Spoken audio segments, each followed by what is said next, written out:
સોટ અંકલેશ્વર સહિતના તાલુકામાં આવેલા ગામડાઓના ખેડૂતો કમોસમી વરસાદના કારણે પ્રભાવિત થયા છે।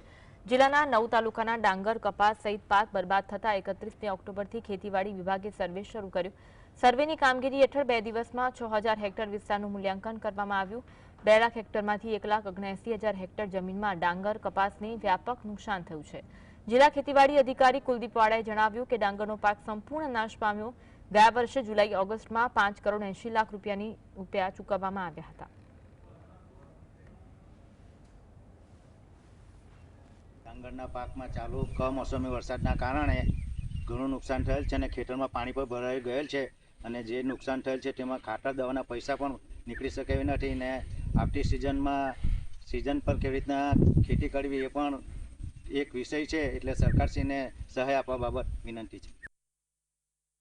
ભરૂચ જિલ્લામાં સદર કમોસમી વરસાદના કારણે ખરીફ સિઝનના જે કંઈ પાકો છે જેમ કે ડાંગર, કપાસ, તો આ પાકોમાં નુકસાની માલુમ પડે છે। ડાંગર પાક કાપણી અવસ્થાએ હોય તેમજ કપાસ પાક વીણી અવસ્થાએ હોય અને સદર બંને પાકોમાં ભરૂચ જિલ્લામાં 106 ટીમો દ્વારા પાક નુકસાનીનો સર્વે હાથ ધરવામાં આવેલ છે।